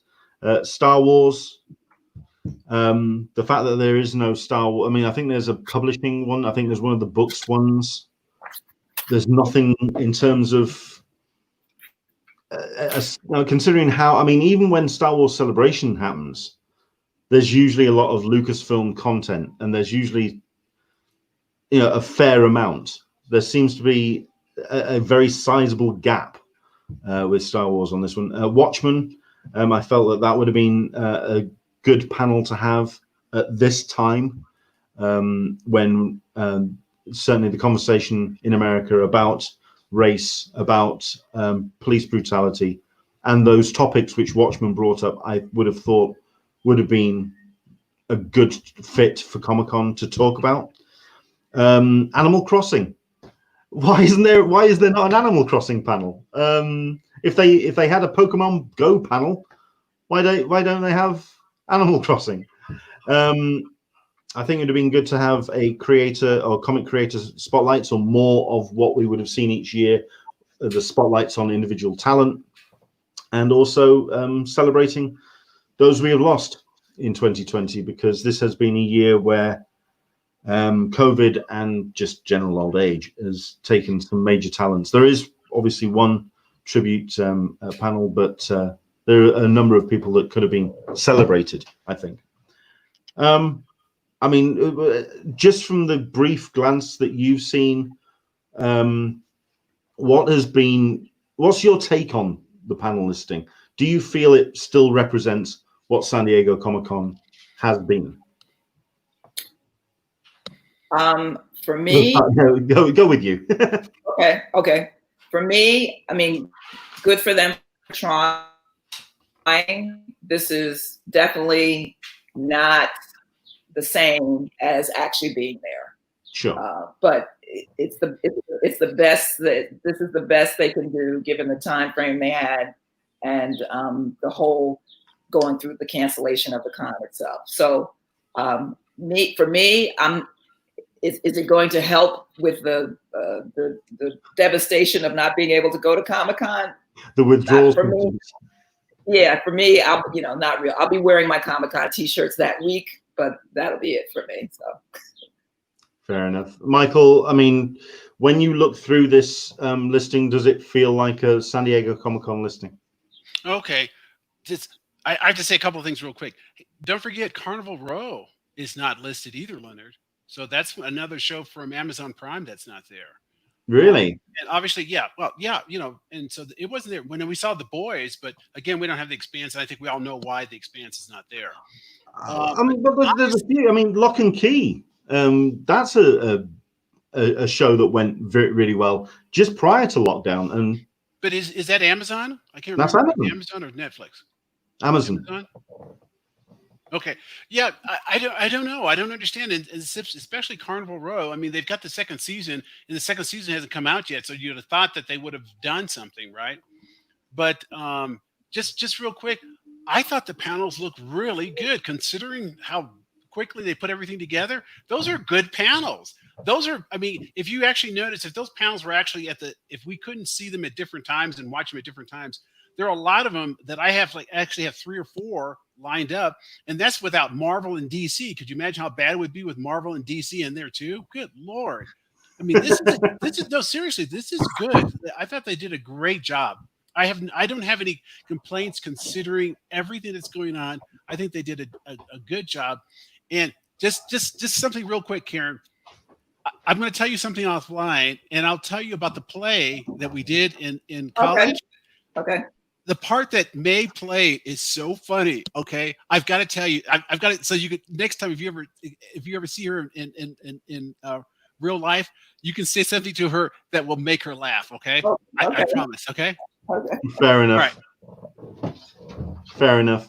I mean, other ones that I mentioned as well on a tweet was absent panels that I would have liked to have seen represented. Maybe a Zendaya spotlight. It'd have been great to get. I mean, that would have been a headline panel, considering how much she's going to be has been featuring in genre stuff. And you've got Dune coming up. You've got the Spider-Man films. What she's been doing on television as well. It would have been great to have a nice little spotlight with her. The Last of Us 2, I think would have been a good panel. Certainly representing the gaming element of it. Devs, I'm surprised that they haven't had a panel. And yeah, Critical Role. Now, I haven't had a proper look through Sunday, but I'm guessing Critical Role's not in there either. No, so, I didn't see it. But Leonard, why would they have devs? Because they've already shown it here, so I would be surprised. They're doing Next, which I think might be kind of interesting to take a look at. But devs, I would be puzzled that they would actually have that. Isn't there a second season due? No, I don't think they're doing a second season. I thought they were only doing 1 season. Ah, okay. I stand corrected on that then. No, Well, I don't know for a fact. Maybe somebody else, online can tell us. No worries, no worries. I'll tell you what. The one thing that I think we shall do, while we've got you both on, because like I say, the Sunday panels dropped 20 minutes before I was due to come on air. So I copied and created the paste. I've not formatted it, and I've not really had a proper look. So hopefully you can join me in having a look through this particular lineup. This is the Sunday panels then for Comic-Con at home. I did pull 1 or 2 headliners out, including Next, like you say, John Slattery, Michael Mosley, Fernando Arande, Jason Butler, Hana, and Eve Harlow. The Brits are representing with a panel for Red Dwarf, The Promised Land, with Chris Barry, Craig Charles, and Robert Llewellyn, and Doug Naylor going to be on that one. And then you've got an In Conversation with Nathan Fillion. So those were the ones I just kind of pulled out from there. So I don't know the best way to do this, whether it's to just kind of like scroll through and if there's anything that catches our attention. 80 Years of Will Eisner's The Spirit, and Emily the Strange virtual panel. Okay. There's an animated show called Hoops that looks like it might be kind of funny. They've got a lot of funny people associated with it. There's also too, I like the panels where the writers, I love hearing what the writers have to say and the people behind the scenes, because I want to know how they put all this stuff together, what, their ideas and how they make it work. And I love those panels, and they have a great one on Sunday. I'm printing up my schedule right now. So, because I've already gone through it and I've made my own schedule so far. Fair enough. Yeah, I think it's a good Sunday. Remember, Sunday in the recent years has not been that strong, right? So it's a good Sunday. Yeah. Let's have a look at this. A couple of comments coming in. Andrew Dickinson, anything from the BBC? Not as far as I can tell. I think there is a Doctor Who panel, but it's for it's a new offshoot that they've done. No HBO, says Andrew Dickinson. I'm surprised that the fanatic of Snyder doesn't have the panel to celebrate their win for the Snyder Cut. That's going to be part of. It's like Dan Berry says, it's going to be part of DC fandom. That's confirmed. Zack Snyder's already said that he's going to be presenting as part of that. Right, so let's go through this then. 10 a.m. Teenage Mutant Ninja Turtle film anniversary. I mean, come on. This sounds like a Sunday lineup, doesn't it?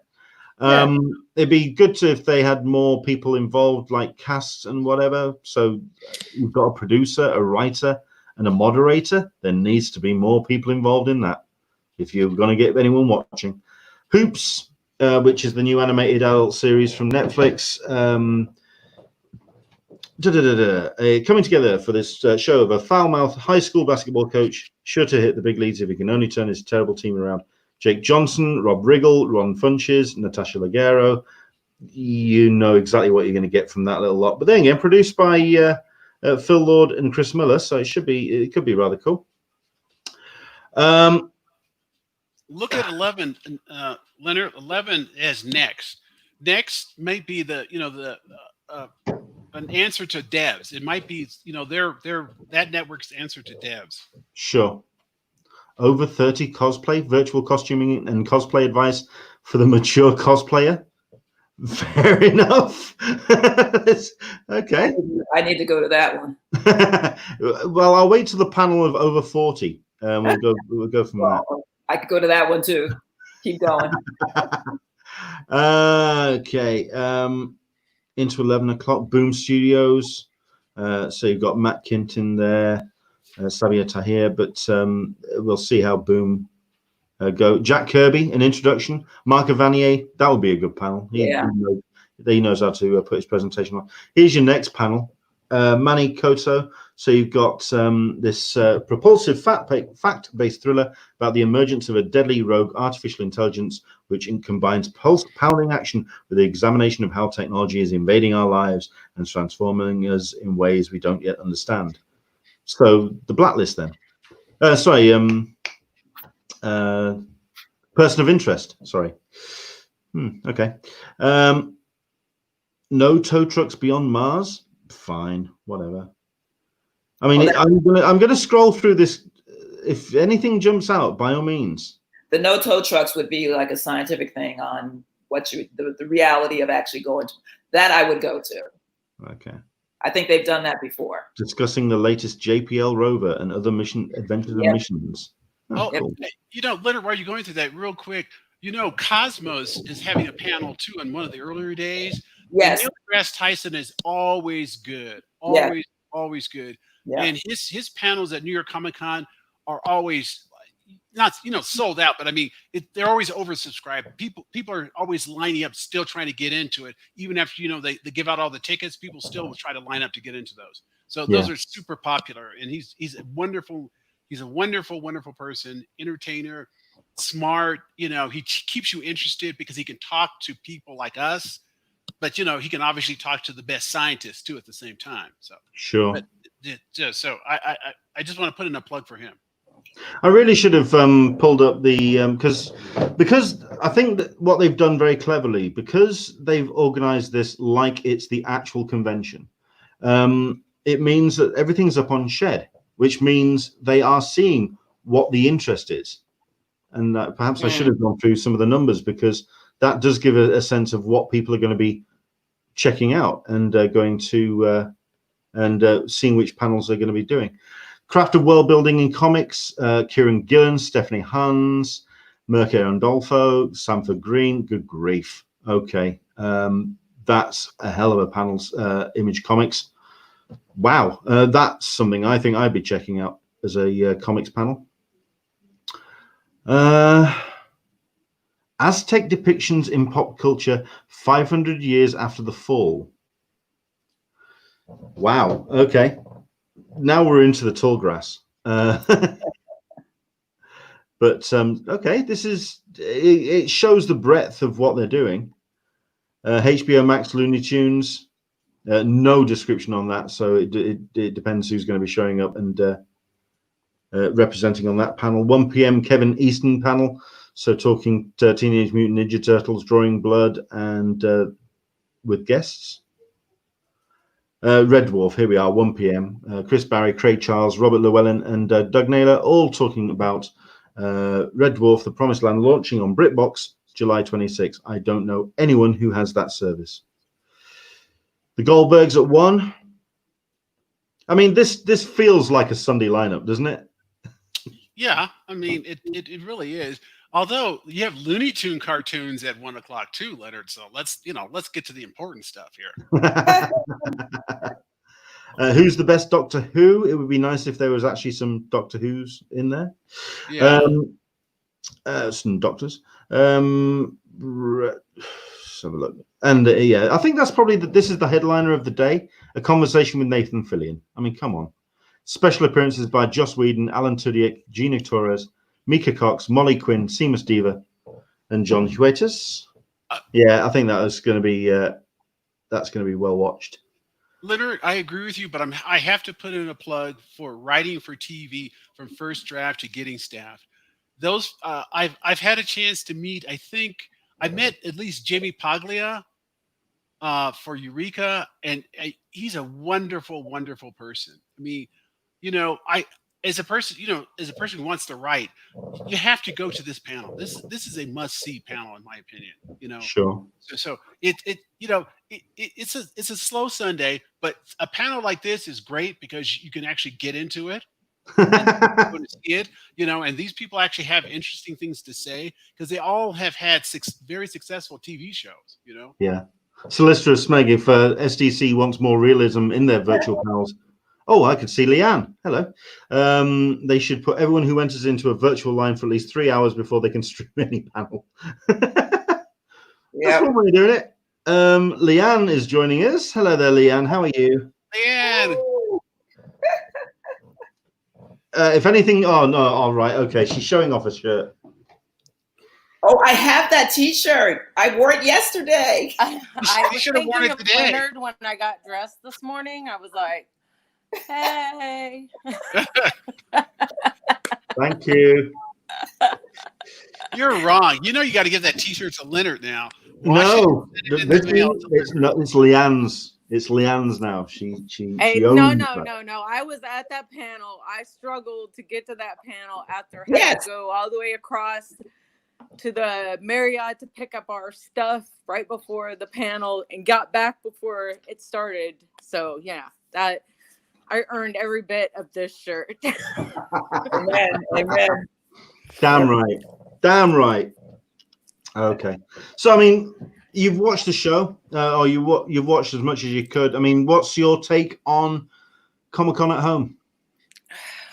So Michael P. and I were talking about this yesterday, and I think it's just my brain, the way it works now. I have a hard time struggling with watching stuff on YouTube. Like, it keeps my interest for about a half a minute. And then I'm like, oh, look, shiny object across room, or, hey, look at the texture of the wallpaper. Let me write a thesis on this. And then, so I don't know how well I'm going to stay watching these. I'm going to make a list. I'm going to try to stick to it, but God, I don't. Do you, I mean, I don't know if it's, I mean, I talked about this on an episode about a month and a half ago about what my content consumption has been like during pandemic. I have gotten into YouTube huge. My subscriptions are through the roof. I am treating that as another content provider like Netflix, Disney Plus. YouTube is a channel for me now. Yeah. So where I am seeing the 2-hour Kevin Smith episodes, where I'm seeing cooking channels. So I'm watching it up on my television on a channel on my TV. Mm-hmm. So I'll be watching that. I'll be watching these like actual shows. I'm just hoping that they'll be nicely, slickly done, not like this effort. But actually nicely, slickly done with some real cool graphics, clips, the whole bit. That's what I'm hoping for. Leonard, I agree with you because I actually have YouTube on Roku, So I have it on my, TV in my man cave downstairs, okay, and my giant screen TV. And I tell you, the YouTube stuff is my God, it's the rabbit hole. It's the ultimate rabbit hole. You go down that thing, Yeah. and you can barely find your way back out of that hole. For me, I think it's just the fact that it's gotten so slick in recent years. People have decided to just take the quality up a notch. So when YouTube videos have end credits, you know that we've gone into a whole other level. Well, that's what Michael P was telling me yesterday, that I need to put it up on the TV as opposed to trying to watch it on my iPad, or on my phone. I think that's going to be the best way to enjoy this particular show, this particular con. Leonard, I do have one question. Now, have you heard? Are they going to allow us to send questions ahead of time to these panels? These are done. Oh, these are all done. They're already filmed then. Yeah.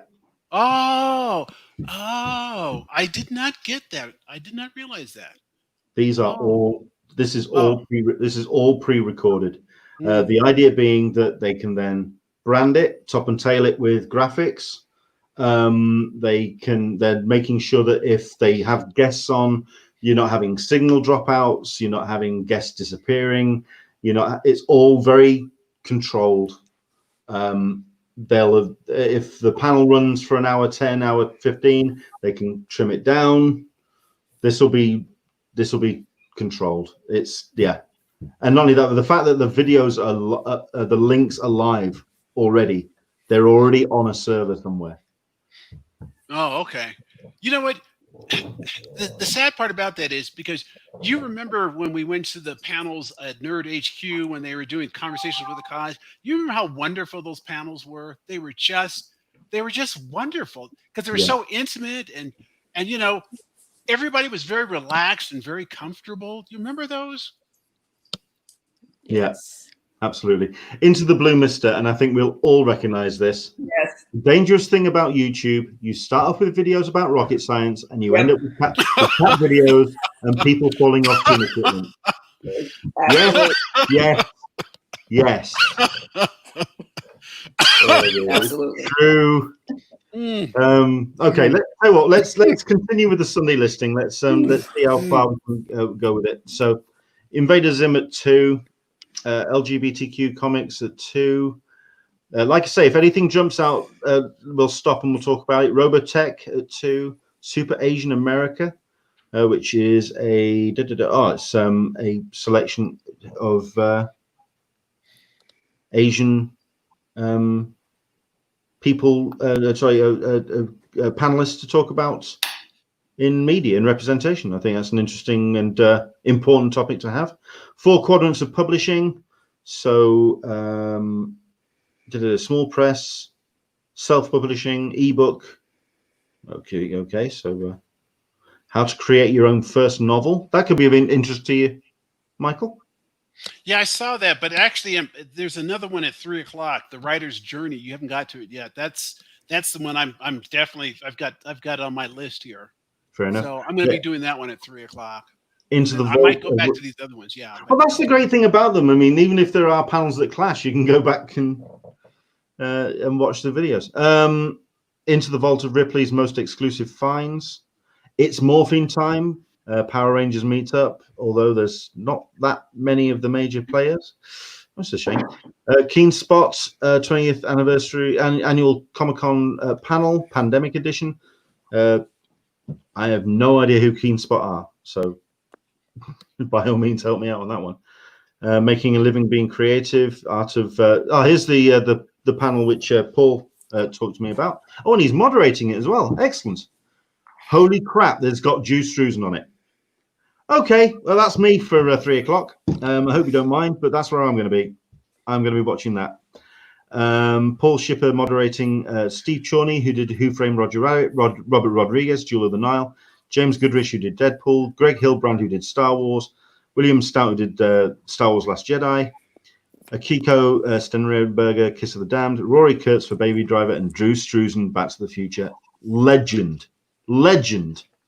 I'm there for that. So there you go. And then at 3:00, like I say, The Writer's Journey. Do you want to quickly talk about that one, Michael? Oh, well, yeah, I've got it lined up there. So, I mean, look at who you have there. You got producer, from Black Panther, Geoffrey Thorne. We got Brandon Thomas. Shannon, You've Shannon got Eric some Denton. really kind of, and then look, Shannon Eric Denton, writer Spider-Man. I mean, you've got a lot of really talented people there. So I want to hear what they have to say. Sure.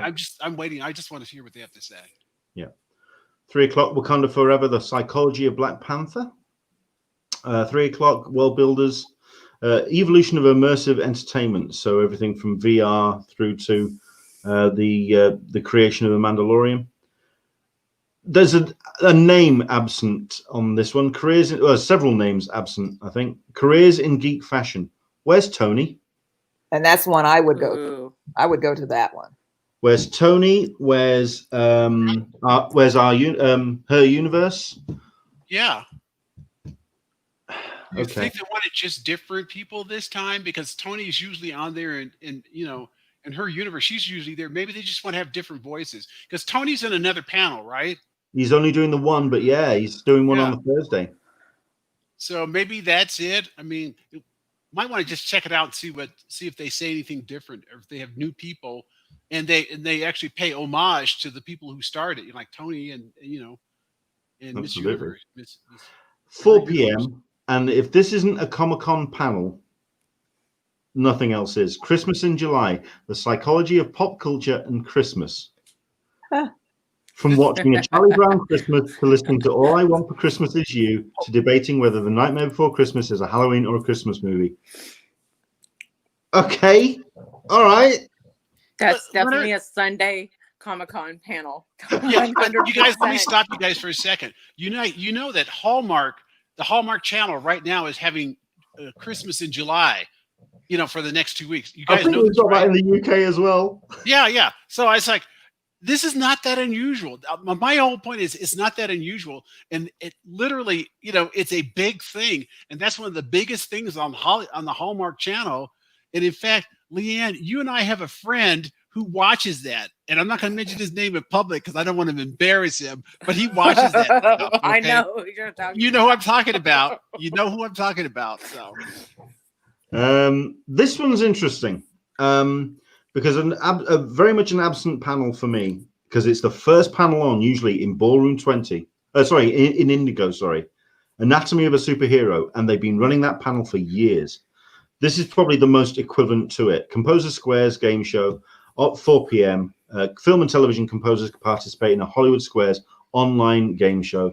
Lorne Balfe, Ryan Elder, Chris Learns, Yannick Bontemps, Sonia Belisova, and Gianna Ostelle, who did The Witcher, who did a cracking soundtrack to that show.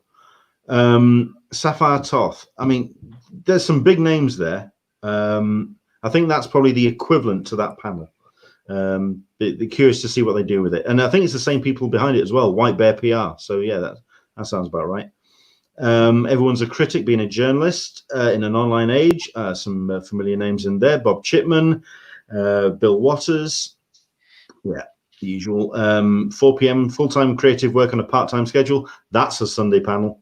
That's a Sunday panel. Indie Filmmaker Survival Guide. Okay, I mean, I'm going to carry on scrolling here, and if anyone spots anything, jump out. But I'm going to also just say, because this is a virtual con, at the end of the day, you want to try and get people's attention. Yeah, you want to try and keep people engaged. On the Sunday, the panels aren't as strong, so they go down to the exhibition floor for a deal, to wander around, to catch up with friends. So the panels aren't necessarily as strong. Do you think they should have moved some of the Friday and Saturday panels to the Sunday just to even things out? That's a good question. Didn't even think about that. Well, but you know what? It's kind of artificial. Let's face it, it's artificial.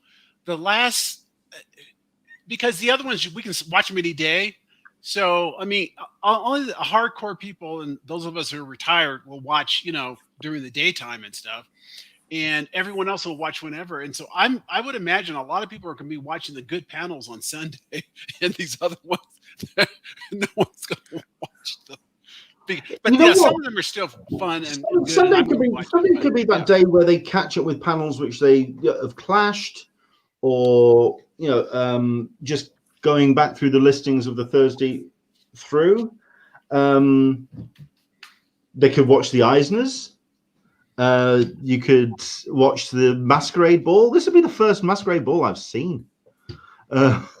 Me too. No, I get where the thing is. What's good about this is I've had a whole bunch of friends who've never been able to go to a Comic-Con before, and they've always wondered what I'm always talking about.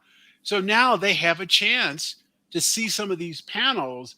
And honestly, HomeCon, Linda, we talked about this. HomeCon, they did one of the first ones, and it was kind of rough around the edges, but it was still fun because the stars that were on the panels, they were enjoying each other's company, and they were, we in the military we used to call it smoking and joking. Okay, they were smoking and joking and having a good time, and you were a part of it. And I think if these guys do it right, we're going to see that same sort of interest and camaraderie, and people are going to know why we love going to Comic-Con. Yeah. The upshot may be also, I mean, as it's very difficult already to get badges for Comic-Con. This may make it even more difficult. God, yes. I think you're right. But you know what? I'm hoping in the future that the studios will allow them to put some of these things up maybe a month or 2 months later, right? And so maybe they'll make some of those more panels available, a month, 2 months after Comic-Con's over, because you still want to keep all the exclusive stuff at Comic-Con. I mean, because we fought hard to get there. Okay, Yeah. Let's face it, we did. Okay, and so we deserve something for that fight. Okay, but at the same time, I think it would be wonderful to share with people, and I think this is a wonderful opportunity to share. I'm getting all my friends, my friends who go to Denver or Pop Culture Con, I'm getting them to make sure they're watching some of these things. The unfortunate part is for Leanne and a whole bunch of my other friends, we don't have that show. I'm not going to mention the name, but I'm not mentioning the name. Leonard, I'm not mentioning the name. Yeah. Okay. Whatever. But it would be a wonderful opportunity for them to get to see what we see at Comic-Con, at New York Comic-Con. And dear God in heaven, if they could have shown us the episode 1 of season 5. Oh wow. Yeah. I'm making that noise, that kind of noise, like that noise. Okay. Yeah. So it is what it is. Yeah. I think, we've been talking about panels and the fact that they're all pre-recorded. There's one panel that is definitely missing for me, and I wanted it to be live, and I wanted it to be at the end of the listing. I wanted a Comic-Con talkback. I wanted to have an actual Comic-Con talkback. It would have been. Oh, Karen, you're muted. Did you know that? Yes, because I got some background noise. I'm trying to. Okay. Yeah, but no, Leonard, I was thinking exactly the same thing, because we want to hear what they want to tell us, and we want to have some conversation with them about all the stuff they had to go through. Because, honestly, the reality is there is so much stuff going on behind the scenes for them to even get to this point, and the pressure on them, and it had to be tremendous. It just had to, the pulling all those forces together. I know they're wishing that John was back again, because that's what he did. That's what he did. If anything, it would have been a great way to introduce the new president of Comic-Con. Because she had a trial. This is a trial by fire for her, isn't it? It really is. Just a bit. Yeah. Just a bit. Oh, can I say something really awful? Thank God it was a woman taking over. God. No, because if you look around the world, the women have been the best leaders in this mess. They have. They've clearly been better leaders than the men have. So I'm glad a woman took over, because she handled it. She just like, oh, I'm doing it. I'm doing it. Okay. I know it's not politically correct, but it's true. It's true. There's history. We'll talk off air about this. Okay. There's history. There's a whole bunch of history going on. Oh yeah. Isn't there always? It's like this year, talking about the show. There's so much going on there, which we clear. And we've talked behind the about this. scenes, I'm not going to say comics, anything publicly about it, you know, but I Yeah. mean, there's a lot going on. Yeah, there's a lot. I mean, there's Right. an article that came out from the Daily Beast today, you know. Oh, So, that is a very okay, everyone. That's a very good article. it's Okay. a very good article. Very good article indeed. Talking about it's about the comic industry, but it also talks about genre industries generally and about the enabling of abuse. It's a very good article indeed. When you have all this freelance work, how easily that stuff can become, you know, this awful place for people, for workers, and for abuse to happen. So okay. Well, Leonard, you were talking about one of the issues with before, right? One of the people who was allowed to resign, who clearly, if all the allegations are true, should have been fired at the minimum. You know, That would have been Brownstein from the CBLDF. Yes, I still have an issue with the fact that he was allowed to resign. There's no recompense to what he did. At the end of the day, he's still able to go and have a position elsewhere. And those people that whose careers were cut short through his behavior will not have the ability to see any kind of what's coming to him. If I want to, there's no justice there. I think that your whole point is there's no justice there. Yeah. Okay. I want to. Well, this has been going for 2 hours now, Okay, so we'll make it a 5. We'll make it a 5 minute to wrap things up. Do check out all the links. We've got them up on the Convention Collective. They're also up on Shed as well. So do put in your name. Show your interest for the panels. Show people that you are interested in what the content of Comic-Con is going to be, because it allows them to keep Comic-Con relevant and also suggest that we see this in future years. So please do show that support so we'll see streaming content in the future. So Lister Smeg brings up a good question. We'll open this up to you guys. Couldn't they stream the panels through CCI's site for people with badges, like for a month, and then release it to the public? That was I'm certain that was touted, or putting the YouTube links a little bit like the Plague Nerdathon, put them behind some kind of paywall or a member ID wall. I will say though, there might not have been this CCI's site might not have the bandwidth to handle that traffic. This is very true. Very, very true. And remember when they were talking about when they were selling the badges, and that they had actually used a web service from Amazon, and it's still overloaded there. And remember, the more bandwidth you use from Amazon, the more costlier it gets.